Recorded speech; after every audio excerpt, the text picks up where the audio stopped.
think I'm going to start collecting Space Marines. I love how strong and heroic they are in every single piece of media I've ever seen. I wonder how much they are.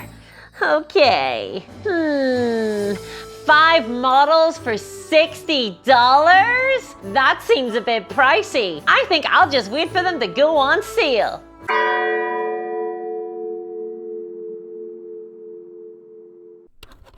Hey everyone, my name is Discourse, and today I want to ask and answer one simple question. Why don't Games Workshop do sales? Sales, S-A-L-E-S, not seals. Sick of this comment. And I'm also not talking about bundled sets that don't come with a discount. Because in reality, even if you make it a time-limited bundle, it's still not a sale. It's just a deceptive and cheap trick. Yeah, so a quick PSA for those who don't know, Games Workshop do a rotating Old Foes bundle on their web store. And it's just a bundle containing 3 different kits with a big fat 0% discount. And with a really tenuous connection between these so-called Old Foes. Seriously, the only reason I can imagine that these time-limited bundles even exist is because the Games Workshop sales team are genuinely extraterrestrial aliens who have read a book, Having a Sale for Dummies. And they've copied all the aesthetics of a sale, they've bundled it all up together, they've thrown on a FOMO-inducing tagline of buy now while you can, and then they've actually forgotten to apply any sort of discount. Whoops. Although, I can think of a more sinister reason for this existence than just Xenos. And it's that these bundles are clearly intended to snare the new hobbyist who, you know, expects a discount on a bundle set. Because everything about these items seem to scream that it is indeed a discounted bundle. You know, except the price. Or alternatively, Games Workshop are trying to catch out parents who are trying to buy their children toys for Christmas. Yep, that's right. Games Workshop are trying to steal Christmas presents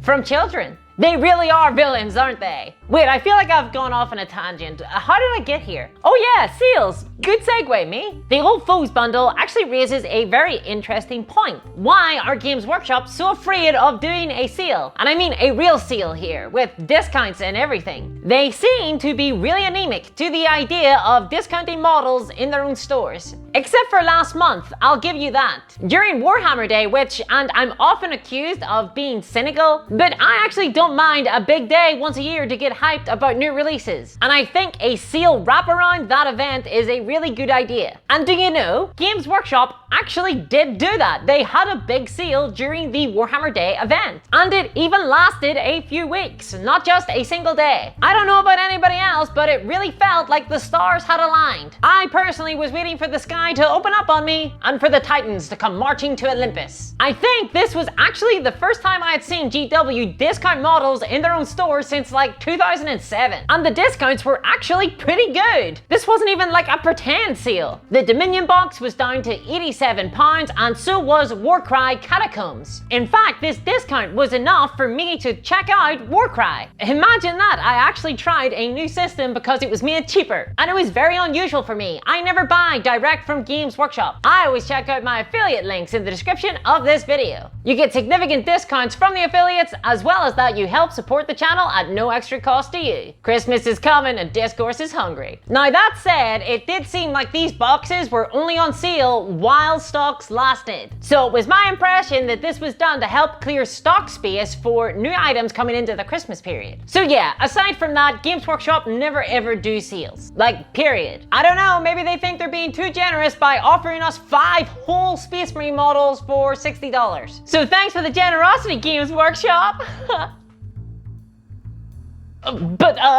Discourse, bundles are basically sales. You're an idiot. No, Mr. Straw, you're the idiot. Because sure, bundles like the Combat Patrols and the Start Collecting boxes might be permanently discounted models, but they are an entirely different thing and serve a completely different purpose from sales. And maybe, just maybe, they aren't even a good thing for the hobby. So go back to your field of crows and check out my last video, where I talked about the Christmas 2021 battle forces and bundles in general. Ooh, it's like I'm living in a Marvel movie here. Shared universe. Today we're focused on sales. Honest to goodness sales. Those 5 Space Marine models for $60, now they're 30, 50% off. And this Combat Patrol for $140, now it's $70. Oh, and Warhammer Underworld's Harrowed, Now it's back to the normal price of a Warhammer Underworlds box. I'm just saying that 50% off the recommended retail price of all these items makes them seem more reasonably priced, doesn't it?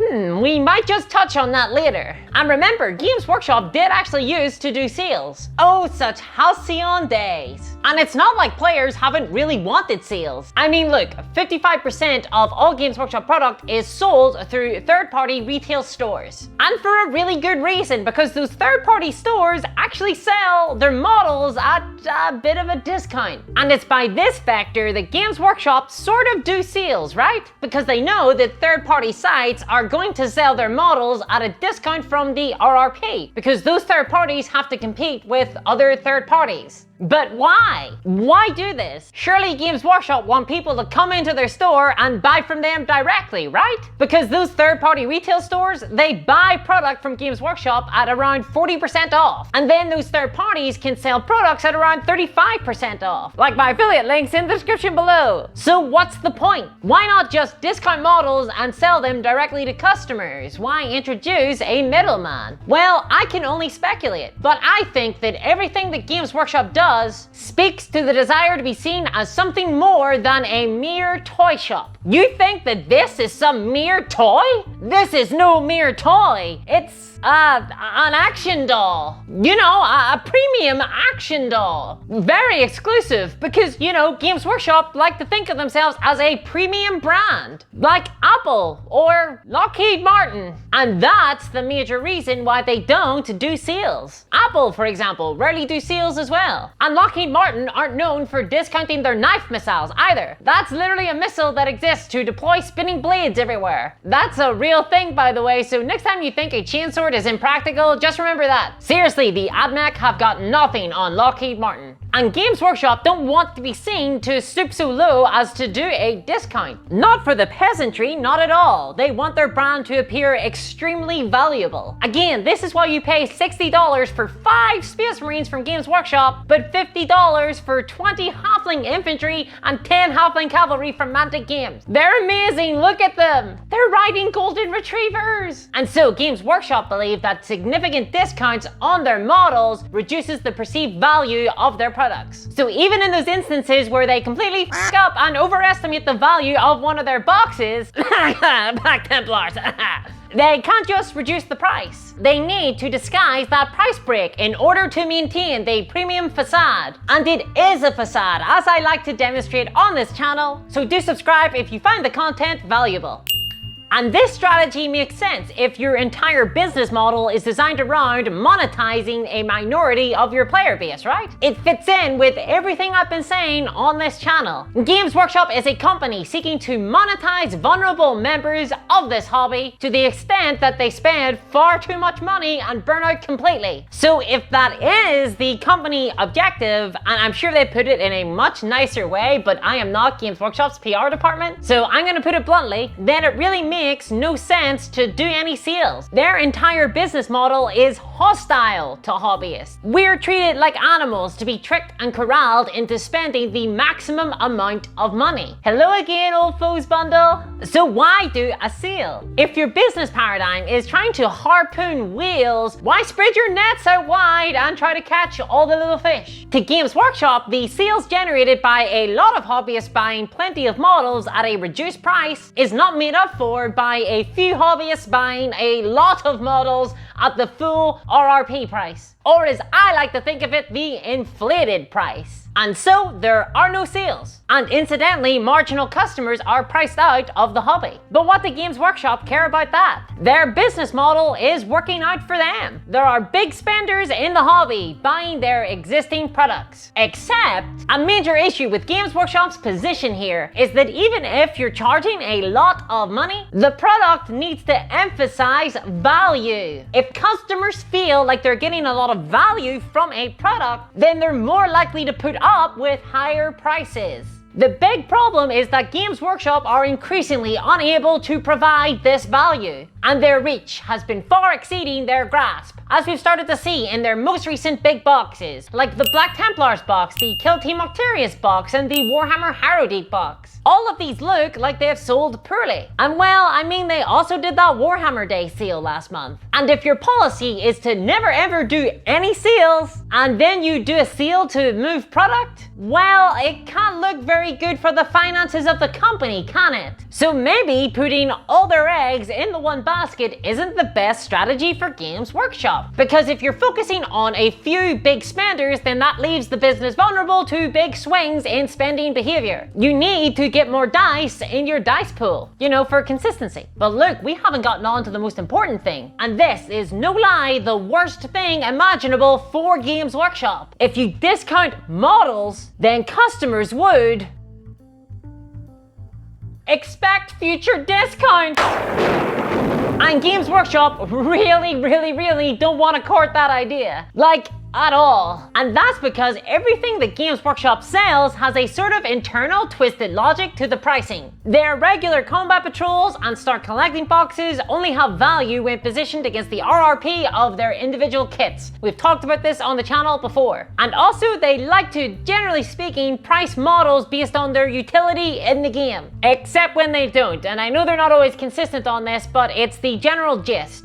Units that cost more in points tend to cost more in money. So when they start to discount models, it sort of undermines this entire enterprise. And we wouldn't want consumers to start getting ideas now, would we? And don't forget, GW like to pretend that their miniatures are extraordinarily expensive to produce and sell. Again, this is all part of their premium branding. They love to flirt with the idea that the boxes are expensive. Having sales and discounts serves to tell a lie to that story, because that's all it is, it's a story. And yes, third-party retail stores sell models for cheaper, but that doesn't matter, because here's the worst part. Games Workshop don't care about third-party retail stores. They know that most savvy consumers will purchase from third-party stores. That's fine, it's built into their business model. They're not concerned about that, it's all part of the plan. Because new hobbyists buy directly from them. Hobbyists who don't know about the third-party stores and their brilliant discounts. They are people who have just gotten into the hobby and expect that buying directly from the manufacturer would be cheaper than buying through some third party. And I mean, if you didn't know anything about the hobby, which by definition new hobbyists don't, then it's kind of a reasonable assumption. Or even worse, if you're a parent of a child who's interested in the hobby and you have like zero idea what any of these war spanners or elves are about at all, then you're probably inside the GW store buying one of the toys. Action dolls. Miniatures. And you'll pay those expensive prices. Because, again, Games Workshop only care about a specific type of customer. The type that can pay their exclusive prices for their exclusive brand. It's why they were so eager to find out the income band of every respondent to that survey that they did a few weeks back. It's so they could throw the answers of anyone who said they were making less than a middle-class salary straight into the shredder. Or maybe even just a gawk at. Oh look, Roundtree, this one wants to play with Space Marines and they don't even own their own land.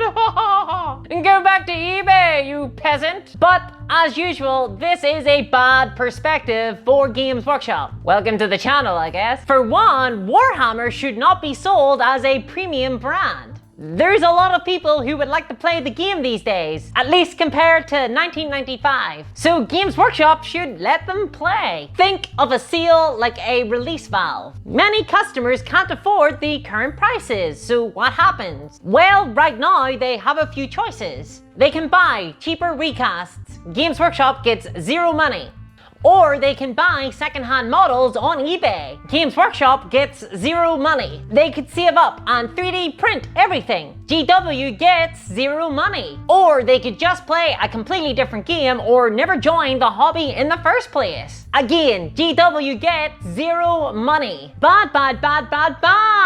For Games Workshop, at least. Though playing a different game might be better for the hobbyist. So instead of leaving all that money on the table, GW should be doing sales. Reward customers for patience. Because if you do, you'll find that consumers actually wait for a sale if it's inevitable. That's an important bit. GW would need to get into the habit of doing regular, predictable sales, like around holiday seasons, for example. And if GW did that, they'd be getting a lot more people to buy into the hobby at the right times. And hey, you know what? I'll let you in on a little secret, Games Workshop, just between you and me. You know those wheels that you really love to go after? Guess what? Most of them will buy the miniatures when they want them, regardless of whether there will or will not be a sale in the future. And when there is a sale, many of them will buy even more than they would have done otherwise. Yeah, that's right, because the majority of wheels suffer from problems like impulse control and addictive personalities, and other neurodivergent traits that makes it hard for them to control their spending. So sales won't even undermine their central business model anyway. Not really. And those who don't give in to that temptation should actually probably be rewarded. I personally like the idea of training a consumer base to be patient and not give in to impulse purchases, and oh god, that's why, isn't it? Uh-oh. Did we just hit on the secret reason why Games Workshop don't like to do sales? I think we did. Because aside from knowing that they're really the only game in town when it comes to Warhammer, they also love us to make impulse purchases on their store. They don't want us to calculate out how much we actually want something, and whether we're willing to wait. Because maybe, just maybe, when the hype has died down from the latest FOMO release, maybe we'll find that we boarded the hype train a little bit too eagerly. And actually, we have a big pile of stuff that we need to get through anyway. So actually, we're kind of glad that we didn't buy that big box of plastic, because it would have just sat on the pile hanging over us like the sword of Damocles. Jeez, I don't know about you, but I actually do that a lot. So yeah. Something to think about. And if you also think that miniatures should be more affordable, because of course they should, why not check out my Patreon and help support the channel? You can visit patreon.com/discourseminiatures, and there I put up my skits early for patrons, as well as behind the scenes content. And if you want to hear my thoughts on Games Workshop's alternative to sales, you know, the big bundle box, please check out my video above. Oh, and subscribe if you want to see more. And a big shout out to my patron, Stephen Jackson, whose birthday is on the 26th of November. Happy birthday. And I'll catch y'all next time. Bye bye.